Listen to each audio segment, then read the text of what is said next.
Buen día, soy Verónica García de León, directora editorial de Fortune en español. Bueno, como saben, en los últimos días hemos visto en las noticias que los precios del petróleo han caído fuertemente, incluso en terrenos negativos. Pero bueno, nos han estado preguntando nuestros lectores y por las redes sociales algunas dudas respecto a cuál es la importancia de este fenómeno y sobre todo cómo impacta a las familias. Entonces, para eso invitamos a Gonzalo Monroy. Él es experto en energía y es director de la consultoría GEMEC, que también es especializada en energía. Gracias por acompañarnos, Gonzalo. Verónica, muy buenas tardes. Gracias. Y bueno, pues con Gonzalo vamos a platicar algunas preguntas muy básicas para empezar desde el principio y a entender este fenómeno, pasando por cómo afecta esta caída en los precios del petróleo a la economía mundial, a la economía mexicana, para terminar en cómo nos está afectando a nosotros como ciudadanos en nuestros hogares. Así es que, Gonzalo, pues yo te empezaría por preguntar, ¿en qué momento pasamos a precios en el terreno negativo? Y si nos puedes ubicar un poco en cuánto es el precio del barril de petróleo en México, el que utilizamos en México, y las referencias internacionales, y ubicarnos un poco en el tema, por favor. Claro que sí, Vero. Primero, ¿cómo llegamos aquí? Creo que esa es la parte que todo el mundo quisiera saber para ver si hay de alguna forma para poderlo evitar en el futuro. Aquí se combinaron principalmente tres cuestiones. Uno, hay una oferta excesiva, lo tenemos por todos lados, Arabia Saudita inyectando cerca de 10 millones de barriles, Estados Unidos produciendo por arriba de 12, Rusia es muy cercano a 9 millones de barriles. Seguramente gran parte del público recordará toda la telenovela que se vivió en la reunión de la OPEP, donde México fue el único que no se quiso animar justamente a cooperar con los demás países para buscar una reducción del precio del petróleo y eventualmente terminamos una cifra cercana a los 100,000 barriles de reducción. Por el otro lado también tenemos una demanda que justamente por el efecto del coronavirus que nos está requiriendo prácticamente energía, los aviones están parados, la gente que está en sus casas no requiere gasolina, las empresas que están cerradas no requieren diésel. Eso simplemente hace que no se requiera mucho petróleo en el mundo. Y por el otro lado también tenemos un fenómeno financiero. Mucho de lo que ocurrió precisamente la semana pasada fue por los contratos de venta de petróleo, o en este caso de compra, que se tenían que materializar el día martes de la semana pasada. En ese sentido, ahí ocurrió un fenómeno muy interesante. Teníamos a mucha gente vendiendo petróleo y no había nadie del otro lado que se los comprara. Tenemos un problema también adicional que sería la cuarta variante, que no hay suficiente almacenamiento en el mundo. El almacenamiento está llegando a nivel mundial a máximos históricos por arriba del 97% y en unas cuantas semanas estaría por llenarse a niveles totales del mundo. La combinación de todos estos factores nos hizo que tuviéramos justamente, literalmente, una papa caliente en las manos. Esos especuladores que habían jugado con los futuros del petróleo simplemente tenían mucho barril y no tenían a quién vendérselo. Eventualmente, como dije, que no había almacenamiento, pues se vuelve justamente el tratar de deshacerte de algo que no te puedes quedar con él. Eso fue justamente lo que nos llevó a cosas históricas, y aquí déjame ser muy puntual. Esto solamente ocurrió en los mercados de Norteamérica, especialmente en Estados Unidos. En Europa está ocurriendo un fenómeno similar, pero no a este grado, y en Asia también está ocurriendo lo mismo. En términos de la mezcla mexicana, eso es algo muy interesante. México, la forma en que evalúa o en la forma en que se hace el precio de la mezcla mexicana de exportación es en función de tres cosas. El precio de WTI, que es la referencia norteamericana que tenemos, el precio del Brent, que sería el precio del Mar del Norte, es el reflejo de Europa, y el tercero es el famoso factor K. El factor K es básicamente un descuento que se ofrece o que ofrece Petróleos Mexicanos a sus clientes para poder básicamente colocar el producto en un mercado de competencia con otro tipo de crudos, para poderlo hacer atractivo y simplemente para mantener principalmente su participación de mercado. Por ende, cuando ocurrió la catástrofe de los precios de la semana pasada, México se vio también afectado, llegando a un precio por demás increíble, de menos $2.70. Uh-huh. Este precio de menos $2.70, ¿cómo ha fluctuado a lo largo de ya casi una semana de haber llegado a este piso? Pues ahorita ya se ha empezado a recuperar, todavía no estamos en los niveles de 14, 20, $30 como llegamos a ver antes, estamos completamente lejos de los $110 que vivimos en el 2014, simplemente esos precios ya no van a regresar. Hoy justamente viene una recuperación a la alza, empezamos a ver precios de 7, 8, $11, pero eventualmente, y me voy a adelantar, estos precios van a ser puestos a prueba seguramente en los siguientes 10 días, que vamos a entrar a mayo, como te decía, o sea, la parte del almacenamiento ya se va a empezar también a ser un problema, ya no solo en Norteamérica, sino global, así que es muy probable que volvamos a ver precios a la baja. No me extrañaría estar hablando de precios entre los 5 y los $8 en aproximadamente 2 semanas. Okay. Entonces, digamos, para resumir un poco, esto es un problema de oferta y demanda y los precios han caído por un exceso de oferta y falta de demanda porque no estamos utilizando coches y otras cuestiones, ¿no? Exactamente. Sí. Aquí el punto fundamental es que la demanda no está estática, sigue cayendo. Toda la esperanza que se había forjado a través del acuerdo de la OPEP y algunos países aliados era justamente hacer un recorte y estabilizar los precios para que se volvieran a levantar. No es el caso. La demanda sigue cayendo. Es tratar de alcanzar una bala que va en movimiento. Está muy complicado eso. Ok. ¿Y qué papel juegan en este escenario países como Estados Unidos y el cártel de la OPEP y México?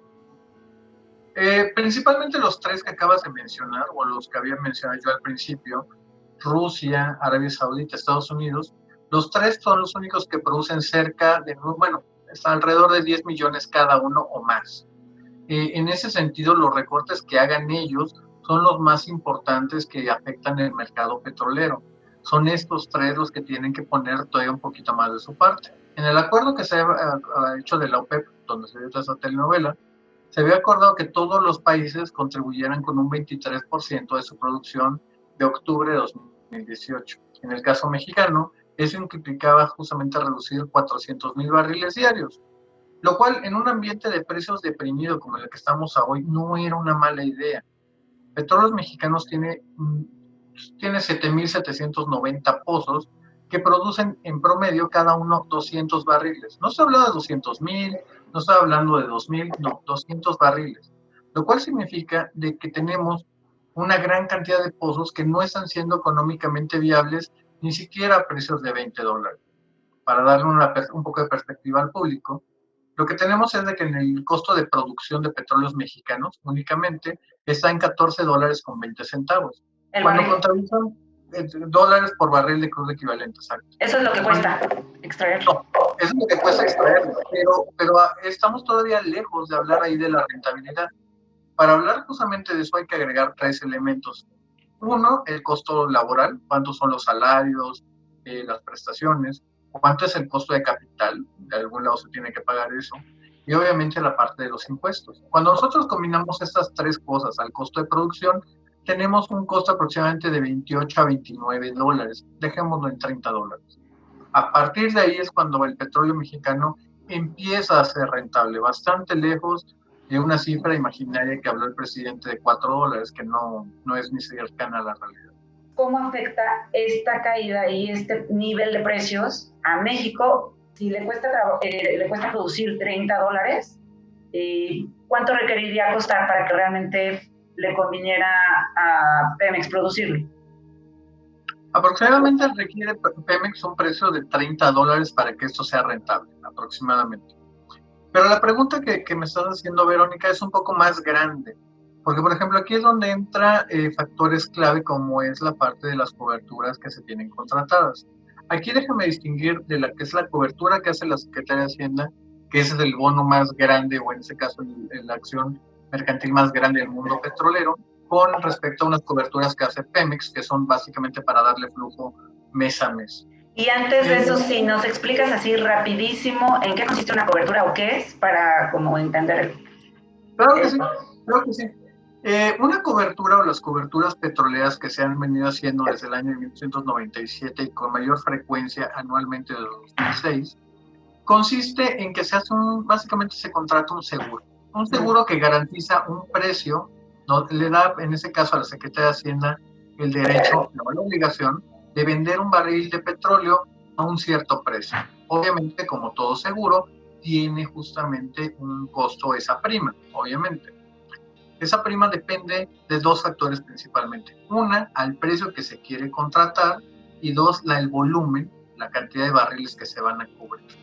En el caso de 2019, que se contrata para el año fiscal de 2020, el que nos ocupa este año, se contrató una cobertura de $49 que aproximadamente cubre entre el 14 y el 16% de la producción total de petróleo mexicano. Esto es básicamente para cubrir o darle estabilidad a las finanzas públicas. En el Eso caso quiere decir que esos 14-16% de barriles se les mantendría, bajara o subiera ese precio, ¿no? Es correcto, exactamente. Aún de que el precio fuera hasta negativo, a nosotros nos pagan $49 sobre ese precio sobre el precio realizado. Hay algunas acotaciones importantes. Esto se hace sobre el precio promedio de todo el periodo del año contractual. Y el segundo más importante es que son pagaderas, en ese caso de ser positivas, que van a hacerlo, cerca de la última semana de octubre, principios de noviembre. Lo cual abre preguntas muy importantes en términos de finanzas públicas. ¿Cuál va a ser el rol o en ese caso, el déficit fiscal de los ingresos fiscales, dado los precios que estamos al día de hoy? Si estamos cubriendo entre el 14 y el 16%, significa de que entre el 84 y el 86% de la producción no está protegida, está sujeta a esta volatilidad que estamos viendo. Por el otro lado, en un ambiente recesivo, básicamente de depresión económica que estamos viendo, los ingresos fiscales del IVA, del ISR, están siendo sumamente dañados. Incluso el del IEPS a la gasolina, que había dado mucho en el año anterior, el único punto positivo, pues simplemente este año no se ve que vayan a entrar esos ingresos fiscales. Hemos visto algunas medidas, por ejemplo, contratación de líneas de crédito, pues estamos viendo emisión de bonos, pero obviamente no es suficiente para poder llegar hasta octubre que se pagaran estas coberturas. ¿Cómo está relacionado el petróleo con las finanzas públicas? Sabemos que, por ejemplo, México era un gran exportador, pero se redujo la participación de las exportaciones como parte de los ingresos y ya no hay tanta dependencia en cuanto a eso, pero si nos explicas un poco por dónde se involucra el petróleo en las finanzas públicas. Claro, en este caso entra por dos lados. Una, entra por el resultado de operación de petróleos mexicanos, y por el otro lado entra justamente por la venta, la exportación de petróleo. Son las dos principales ramas que entran. Bueno, habría un tercero, que es justamente todos los derechos, transferencias y participaciones que tiene que dar Pemex, producto de su régimen fiscal a la federación. Esto, para dar una idea a la gente, en su momento más alto, y estábamos hablando probablemente del año 82 o más reciente, el año de 2008, representaba el 40% de los ingresos totales de la federación, del Estado mexicano. Obviamente, si el precio del petróleo subía mucho, era una gran bonanza petrolera. Si el precio bajaba, como nos ocurrió en los 80, pues era una crisis económica de devastación total. A lo largo de lo que ha pasado en los últimos 30 años, y lo mencionabas muy bien, Vero, el petróleo pasó de ser el producto de exportación más importante de la economía mexicana, alcanzó casi 79% en 1982 de las exportaciones totales, que ha ido disminuyendo su peso gracias a la apertura comercial. Pasamos de tener esa participación en 78 a apenas un 14% en el 2018 de las exportaciones totales de petróleo, e incluso eso ha ido a la baja. En términos de contribución del PIB, hemos visto también grandes, en este caso, retrocesos. Pasó de ser un 8% del PIB a un poco más de 4% en el 2018. El sector energético ha dejado de aportarle al Estado mexicano y le está quitando más recursos de lo que genera, lo cual abre obviamente una discusión enorme con respecto al futuro de la energía en México. Y en este sentido, o sea, hemos bajado, o sea, si la participación del petróleo ha bajado, eso es, digamos, positivo en el contexto que nos ocupa hoy en día, ¿no? O sea, si se depende menos del petróleo económicamente hablando o para las finanzas públicas, aunque todavía se depende, pues podríamos pensar, quizá ilusamente, que afectará menos, ¿no? Es muy posible, sobre todo desde el punto de vista de finanzas públicas. Hay que recordar de que Petróleos Mexicanos sigue siendo todavía por mucho el mayor contribuyente de impuestos. Eso es una realidad todavía. Es bueno, depende a quién le preguntemos. Para la Secretaría de Hacienda es bueno tener a un contribuyente cautivo que nunca te va a pelear, que va a obedecer e incluso en algunas ocasiones hasta te paga los impuestos por adelantado. En ese sentido es algo muy bueno. Por el lado, por ejemplo, de Pemex o de otros operadores, pues no necesariamente lo es tanto. A pesar de que tenemos una gran riqueza en el subsuelo, tenemos todavía bastante petróleo, la realidad es que los tiempos, las dinámicas globales están cambiando. Hoy lo que estamos viendo con la parte del coronavirus, incluso tener estas conversaciones ya no en persona, sino de forma virtual o digital, pues simplemente nos hace replantearnos cuál es el futuro de la energía, no solo en México, sino en el mundo. Hay países que están utilizando esta coyuntura para acelerar su transición energética. Noruega es un perfecto ejemplo, que están pasando de un modelo centralizado de petróleo o de hidrocarburos, para poner términos más generales, hacia una parte que ya no lo es. Energías renovables, energía solar, eólica, mareomotriz. México afortunadamente, tiene todos estos tipos de recursos. Tenemos hidrocarburos de sobra, tenemos recursos de geotermia, tenemos recursos eólicos, solares. Todavía incluso hace un par de años, México tenía el récord de tarifas más bajas generadas por energía eólica y el segundo más grande de energía solar. Esto producto de las subastas eléctricas que se implementó en la reforma energética y la cual poco a poco estamos ya empezando a ver sus resultados. Ok, y en ese sentido, sacando un poco la cuenta, o bueno, seguramente ya has hecho las matemáticas al respecto, o sea, ¿cuál es el impacto de esta baja en el precio en las finanzas públicas? ¿O cuál prevés que pudiera ser si pensamos que ya el precio está por abajo y todas estas consideraciones que has explicado? Pues mira, se considera de que estaremos hablando en diciembre probablemente de un precio máximo, un tope de $30 por barril. Es algo bastante complicado. Esto va a significar para la hacienda pública una reducción entre el 8 y el 10% de los ingresos del petróleo, ya sea tanto a la parte de venta al exterior como de los resultados de Pemex. No es una parte positiva. Dependiendo de la magnitud, la profundidad y sobre todo la duración que vamos a ver de la crisis del COVID-19, se estima también que el déficit fiscal que se alcance sea aproximadamente entre 13 y 15%. Okay. Esto no lo habíamos visto prácticamente desde la década pasada, perdón, desde el sexenio, no. Estamos hablando de eso de que no ocurre desde 1984. Desde ahí no se ha ocurrido un déficit fiscal de ese tamaño. Aquí la medida que se ha tomado justamente es apostar todavía por mayor austeridad, lo cual obviamente no creo que sea la medida adecuada, sino deberían ser medidas contracíclicas.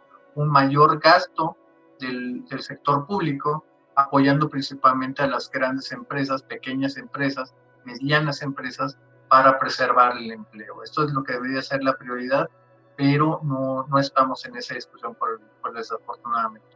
Okay. Ahora, en este contexto, hemos visto también que la Secretaría de Hacienda ha ejercido algunos recursos para Pemex, ¿no? O sea, para mantenerlo a flote. Vimos la semana pasada, creo que el anuncio de algunos cuantos miles de millones de pesos, pero explícanos un poco, o sea, aparte, no es nada más lo que se está perdiendo, sino el hecho de que tendremos que, bueno, el gobierno tendrá que sostener a Pemex. De hecho, ya lo sostiene de forma efectiva prácticamente desde el año 2009, cuando Pemex, en la contabilidad de Norteamérica, sobre todo de Estados Unidos, ya estaba en números rojos, ya estaba en quiebra. Esto es muy importante para entender dos factores. Uno, cuál es la dimensión real de petróleos mexicanos, que es más problemática de lo que todo el mundo imagina. Y dos, la respuesta que está dando el gobierno ante ello.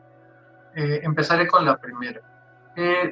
Estamos hablando de que Pemex ya perdió su grado de inversión, ya es justamente sus bonos son parte de un bono basura.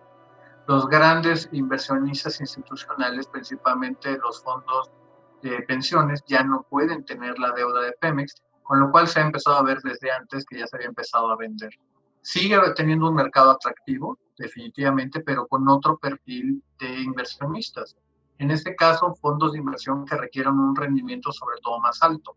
Esto, en palabras más sencillas, se traduce en que el costo de la deuda de cerca de 100 mil millones de dólares que tiene Petróleos Mexicanos se ha vuelto más caro. Esto en los cálculos del presupuesto significa un mayor gasto no programable, lo cual obviamente significa quitarle recursos a cualquier otra área de la economía. Llevamos la educación, seguridad, programas del bienestar, y le está quitando recursos a gente que lo necesita. En ese sentido, la ayuda, por ejemplo, de los 65 mil millones de pesos, que no es otra cosa que una quita fiscal, es todo lo que está ocurriendo, no es una transferencia real de recursos. Okay.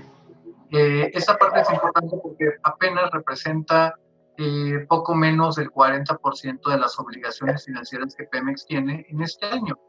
No es dinero que se le vaya a poner para poder producir más barriles de petróleo, para poder corregir su deuda. Simplemente esto es pagar lo que ya debíamos. Eso es lo único que ocurre con esos 65 mil millones de pesos. Hay un elemento fundamental y es en términos de cuál es la respuesta que dará el gobierno mexicano.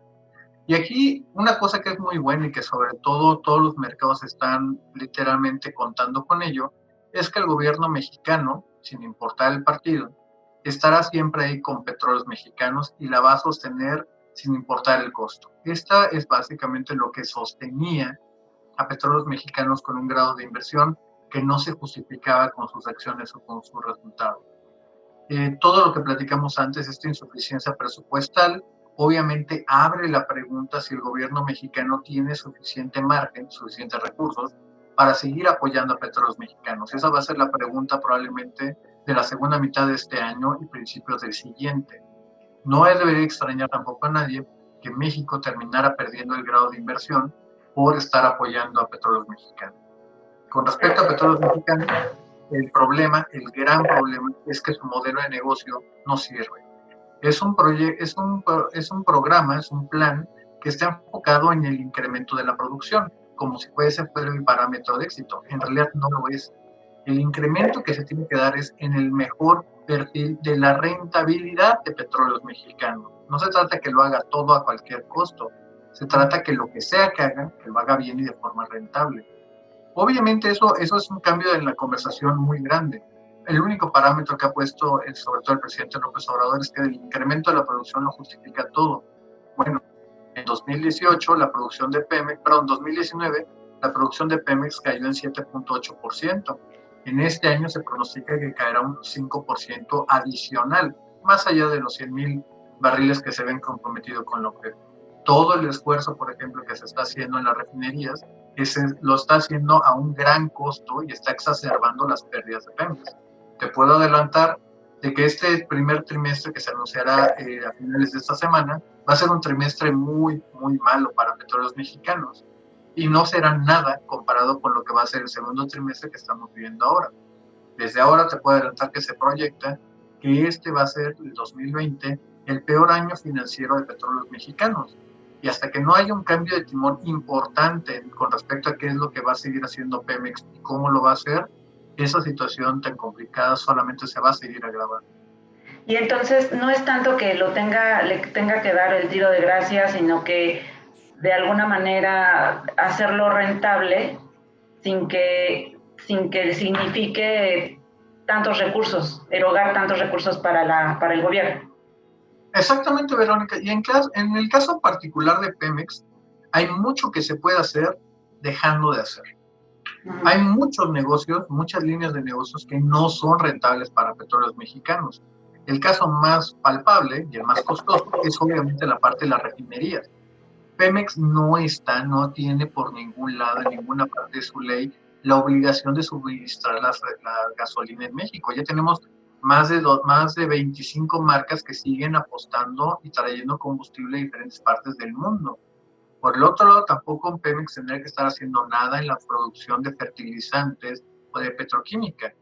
Eso podría llegar a tener sentido si estuviéramos hace 30, 40 años.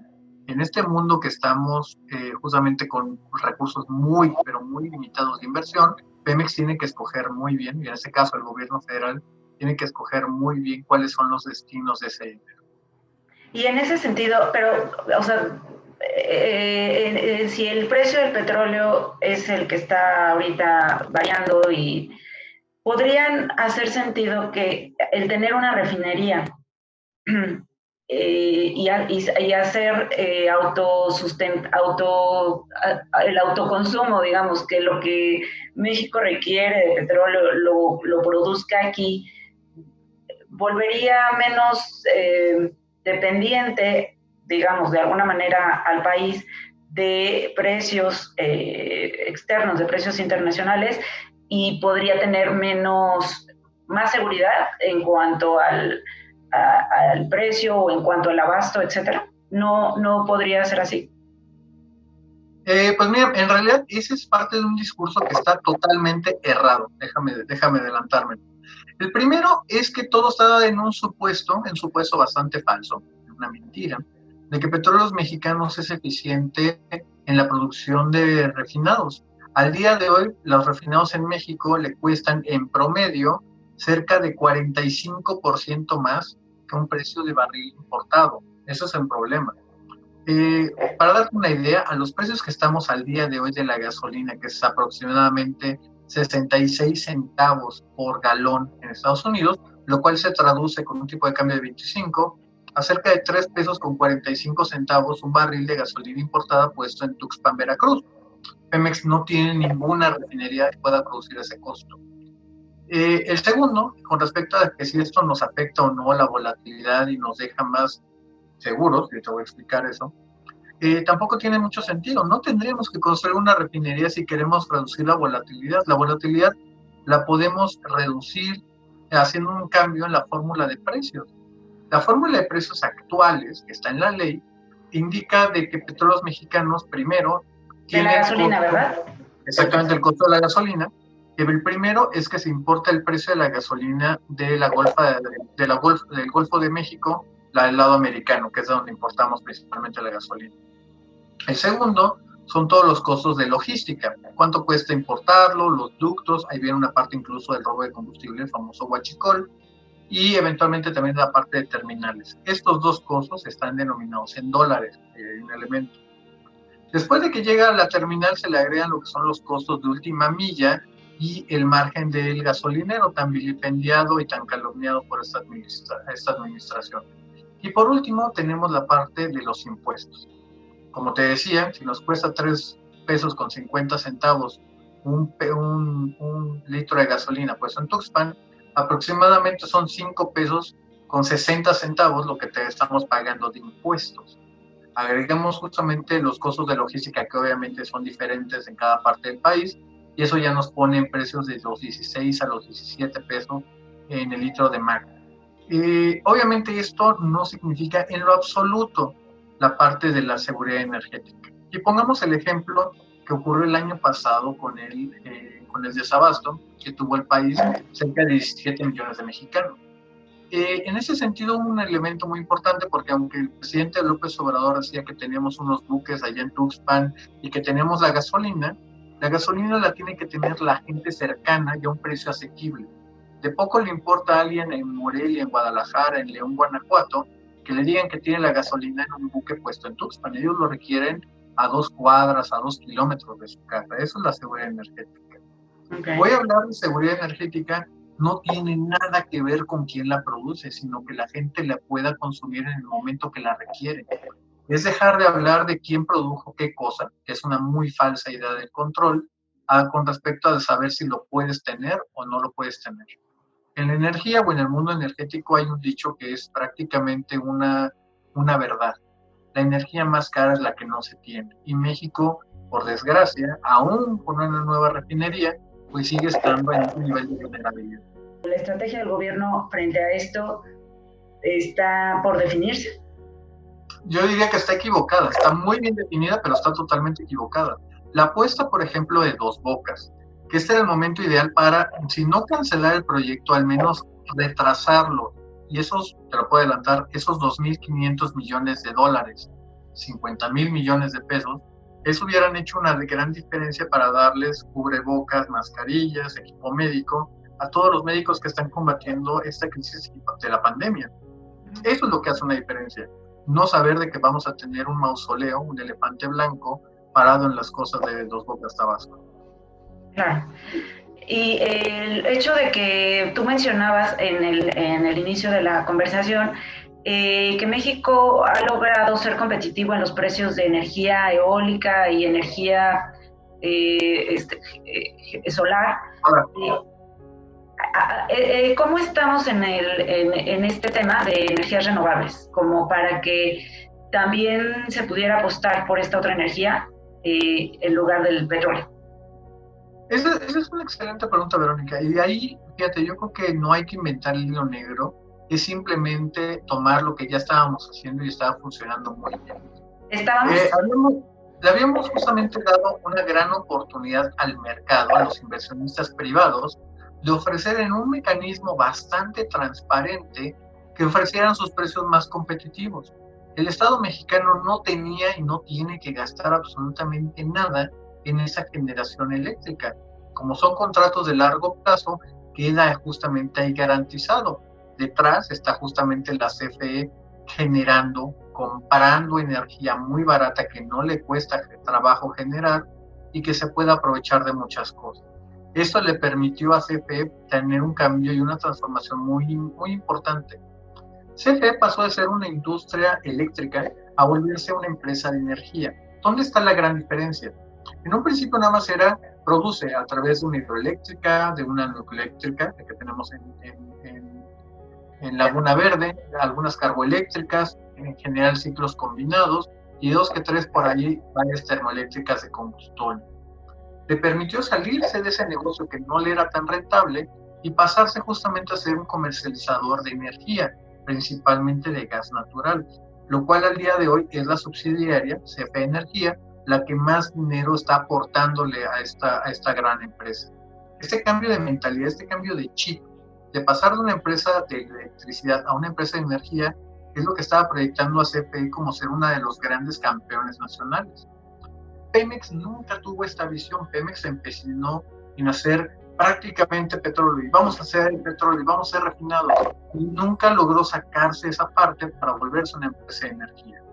Hoy las grandes petroleras internacionales están justamente haciendo esos gran cambios. Por ejemplo, Shell, Equinor, incluso la propia Saudi Aramco, ya tienen dentro de sus programas de inversión en energías renovables. Pemex ni siquiera se está asomando a esas posibilidades. Ok, pero entonces siguen los proyectos privados de inversión y, digamos, ¿México sigue apostando por energías renovables? Ahí, qué buena pregunta, y ahí a lo mejor vale la pena abundar un poco. Los proyectos que se están desarrollando el día de hoy son los que se firmaron en la administración pasada.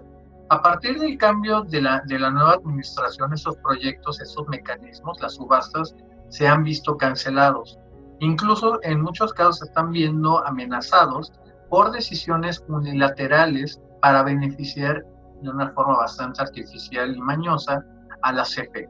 Hemos visto, por ejemplo, los cambios en los certificados de energías limpias, los famosos CEI. Sí. Hemos visto, por ejemplo, algunas triquiñuelas en los costos de transmisión que podrían volver a muchos de estos proyectos negativos, con lo cual obviamente México se estaría enfrentando probablemente, muy seguramente, a grandes litigios internacionales como los que vimos en la parte de los gasoductos el año pasado, los muy mal entendidos y mal llamados contratos leoninos, donde el gobierno mexicano tuvo que doblar las manos. simplemente retomar lo que ya nos funcionaba y nos funcionaba muy bien en los años anteriores, pero es esta falsa idea, esta falsa narrativa de control, como si eso nos hiciera más soberanos. No, ese no es el caso en el entendimiento moderno de la energía. Okay. Y bueno, para nosotros como ciudadanos, hemos visto precios que hace muchos años no veíamos en las gasolineras, de la gasolina a 15 pesos, a 14, no sé. Sin embargo, no podemos salir, ¿verdad? No podemos usar nuestros coches tanto como antes. Pero eso sería, bueno, y todo lo que pues las cadenas de valor utilizan la gasolina como insumo, podríamos ver en estos dos los beneficios, o cuáles dirías tú que son los beneficios para los ciudadanos, o no hay. Para los ciudadanos es eso, son precios más baratos, pero obviamente no se pueden aprovechar por la parte de la cuarentena. Estamos ahorita teniendo una gran, pero gran capacidad de almacenamiento, no porque hayamos invertido en mayor capacidad, sino simplemente porque la demanda, que es la constante que estamos viendo, no se ha recuperado. La gente no está saliendo a consumir, las empresas no están trabajando, no requieren diésel, la gente no está viajando, no se requieren los aviones, si no se requieren los aviones, no se requiere la turbocina. Es posible que podamos volver a ver estos precios tan bajos o incluso negativos. Por desgracia es posible. Es muy posible que lo veamos si es que los niveles de almacenamiento se llenan seguramente en el siguiente mes y todavía no hay una respuesta rápida, no hay ninguna certeza con respecto al coronavirus. Algunos países en Europa, China principalmente, se habla de que ya se van a reiniciar actividades, pero el problema es de que hay algunos reportes aislados, hay que decirlo claramente, que indican que podría haber reinfección, que la gente que se había infectado de COVID-19 pudiera volver a enfermarse y contagiar, o peor, que hay una segunda o tercera ola de contagios, con lo cual prácticamente estaríamos diciéndole adiós al año 2020 para concentrarnos en una recuperación en el año siguiente. Hasta que no veamos el verdadera luz al final del túnel de esta crisis pandémica, pues simplemente todavía no tenemos ninguna seguridad de que esto pueda mejorar en el corto plazo. Ok, ¿y los precios bajos de las gasolinas pueden repercutir también en otros precios de la canasta básica? Por supuesto. De hecho, ya lo empezamos a ver. Justamente en el último dato de inflación que había reportado el INEGI, era uno de los más bajos, era de hecho inflación negativa, justamente derivado de la baja de los precios de las gasolinas, de los combustibles. Como ahora cuesta menos la gasolina, obviamente los costos de transportes de mercancías, como podría ser las frutas o verduras, pues obviamente también ha bajado.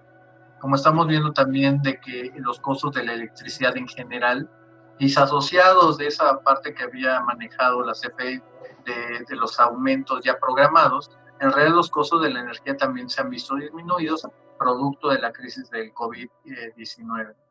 ¿Esto es sostenible? Yo creo que no.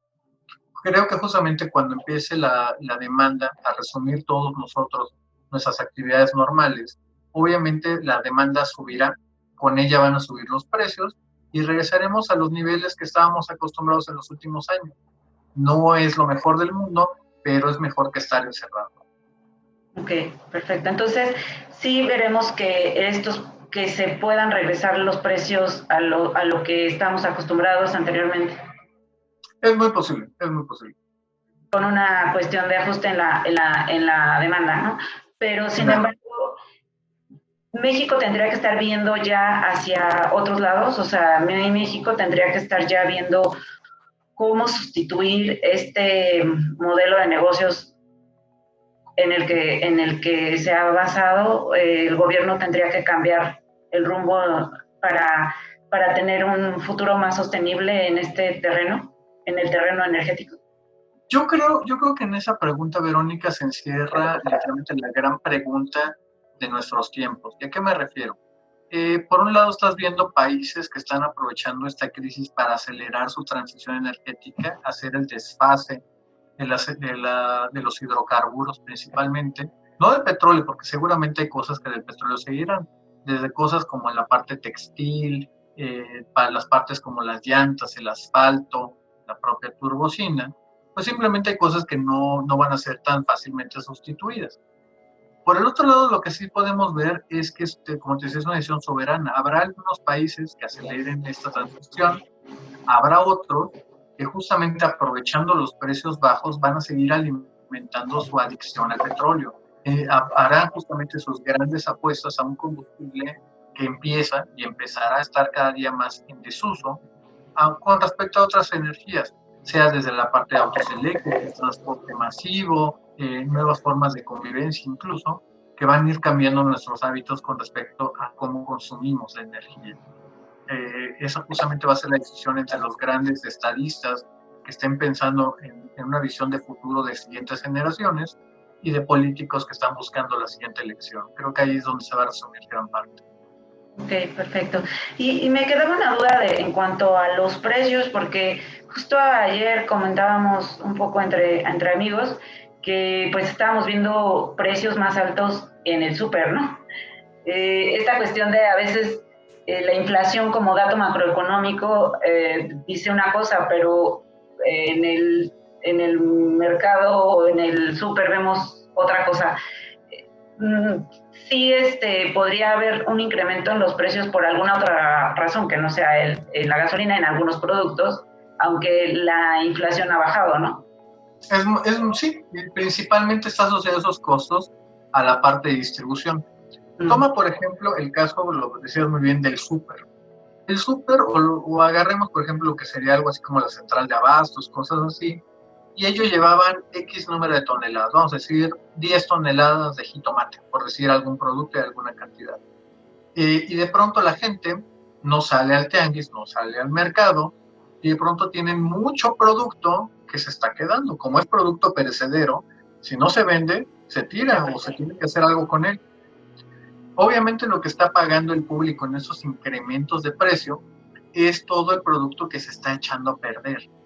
Estamos justamente pagando justos por pecadores, por decir alguna parte poética, si lo queremos llamar así, de lo que está ocurriendo. Conforme empieza a aumentar, en este caso, la demanda, se van a normalizar incluso los costos de distribución y volveremos a ver precios un poco más normales.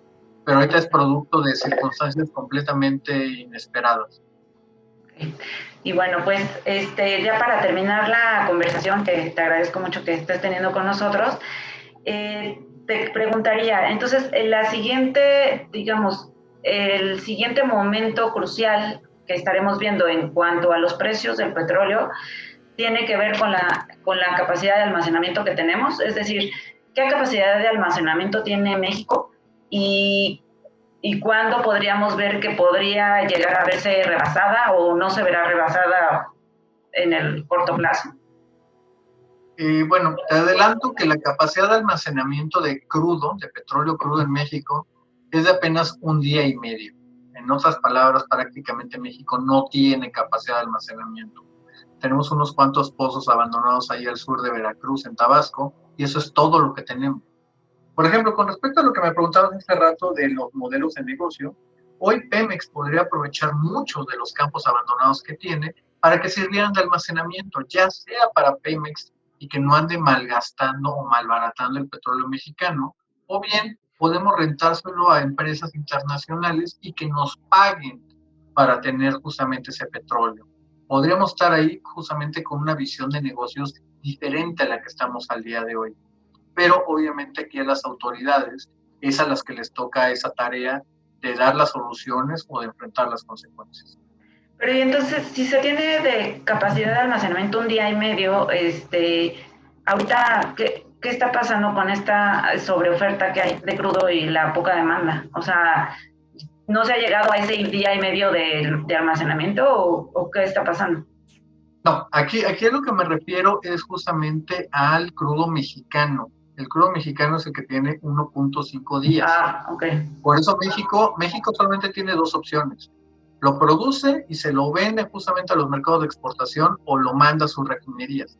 Y en las refinerías, hay que decirlo, tampoco tienen la capacidad de tomar toda esa cantidad de petróleo crudo. Simplemente no se puede. Es tanto el nivel de deterioro que tienen las instalaciones que no pueden tomar ese petróleo sin literalmente quedarse 3 meses fuera de operación. La parte internacional, como te decíamos, de los momentos, estamos viendo, por ejemplo, y algunas imágenes ya están ahí afuera, sobre todo en redes sociales, donde vemos a los grandes buques parados, sin ir a ningún lado, simplemente con el petróleo almacenado, lo cual obviamente nos dice que cuando la demanda empieza a aumentar, esos barcos se empezarán a mover y aún así seguiremos con unos precios deprimidos por un buen rato. Ok, perfecto. Pues muchísimas gracias, Gonzalo. No sé si quieras agregar algo que sea importante para el auditorio y para entender este tema. Yo creo que por el momento ahorita lo que habría que tener mucha atención es, sobre todo dentro de los precios, entender qué está pasando con los precios.